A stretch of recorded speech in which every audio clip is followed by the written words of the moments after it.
बारामती लोकसभा मतदारसंघामधून सुप्रिया सुळेंना पुन्हा उमेदवारी। सुनेत्रा पवारांविरोधात सुप्रिया सुळेंची लढत होण्याची शक्यता।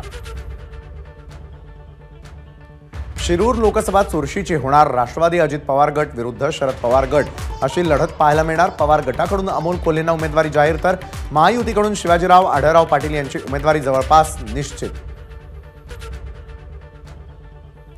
मुख्यमंत्र्यांकडून सर्व कार्यकर्ते आणि पदाधिकाऱ्यांना युती धर्म पाळण्याच्या सूचना।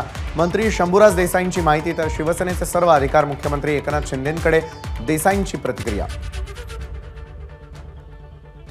इंडिया आघाडीमध्ये भीतीचं वातावरण नाही। भाजप 400 पार होत नाही म्हणून केजरीवालांना अटक केली।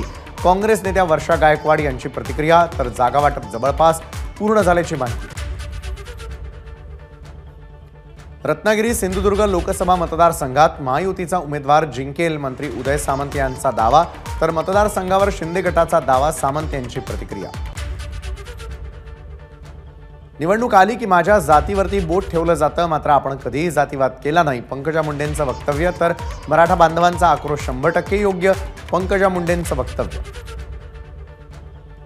ज्यांनी आपल्याला भरभरून दिलं त्याची परतफेड करण्याची वेळ आत्ता आलेली आहे। पंकजा मुंडेंसमोर कोणी स्पर्धक दिसला नसला तरी देखील निवडणूक हलक्यात घेऊन चालणार नाही। प्रीतम मुंडेंचं विधान।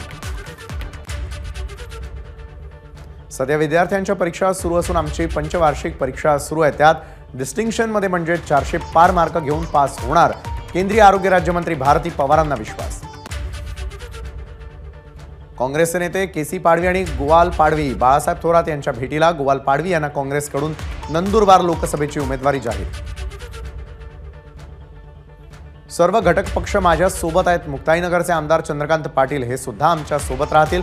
रक्षा खडसेंना विश्वास। राजीनामा दिलेले सर्वजण मला भेटून गेले, कुठेही नाराजी नाही। रक्षा खडसेंची प्रतिक्रिया। माझ्या भूमिकेमध्ये काही बदल नाही। महायुतीची जागा धोक्यात आहे हे मी सांगितलं। अपक्ष लढलो तरी जिंकेल, विजय शिवतारेंचं वक्तव्य। मुख्यमंत्र्यांनी विजय शिवतारे यांच्यावरती शिस्तभंगाची कारवाई करून तत्काळ हकालपट्टी करावी। अजित पवार गटाचे मुख्य प्रवक्ता उमेश पाटील यांची मागणी। अरविंद केजरीवालांना अटक म्हणजे सत्ताधाऱ्यांना विरोधकांना संपवायचं आहे। अंबादास दानवेंची टीका, तर महाविकास आघाडीच्या जागा वाटपात काही अडचण नाही। सांगलीची जागा ठाकरे गटच लढवणार हे आता निश्चित झालंय। दानवेंची माहिती। साताऱ्याच्या शिखर शिंगणापुरामध्ये शंभू महादेवाला धैर्यशील मोहिते पाटील आणि अनिकेत राजे निंबाळकरांनी घातलं साकडं। माढा लोकसभेचा तिढा सोडवण्यासाठी साकडं घातल्याची माहिती। नागपुरात भाजपला झटका बसेल। काँग्रेसचे नागपुरातील प्रस्तावित उमेदवार विकास ठाकरे यांचा दावा। नितीन गडकरी आणि भाजपला झटका मिळेल की नाही हे नागपूरची जनता ठरवेल। विकास ठाकरे यांचं वक्तव्य। नागपूर लोकसभा मतदारसंघासाठी नितीन गडकरींची उमेदवारी जाहीर होताच कामाला जोरदार सुरुवात। गडकरींचं मुख्य निवडणूक प्रचार कार्यालय सज्ज। उद्या कार्यालयाचं उद्घाटन। भंडारा गोंदिया लोकसभा मतदारसंघाच्या उमेदवाराबाबत काँग्रेसचा तिढा कायम। या पार्श्वभूमीवर भंडाऱ्यातील साकोली इथे नाना पटोलेंच्या उपस्थितीमध्ये कार्यकर्त्यांची बैठक। उमेदवाराचा निर्णय होण्याची शक्यता। बुलढाणा जिल्ह्यामधील शेकडो काँग्रेस पदाधिकाऱ्यांचे सामूहिक राजीनामे। जिल्हा काँग्रेस अध्यक्ष राहुल बोंद्रेंकडे राजीनामे सुपूर्द। बुलढाणा लोकसभा मतदारसंघात काँग्रेसचा उमेदवार देण्याची मागणी। विजय वडेट्टीवारांना उमेदवारी देण्याच्या चर्चेवरून चंद्रपुरामध्ये धानोरकर समर्थक नाराज। प्रतिभा धानोरकरांना उमेदवारी द्या, समर्थकांचा आग्रह।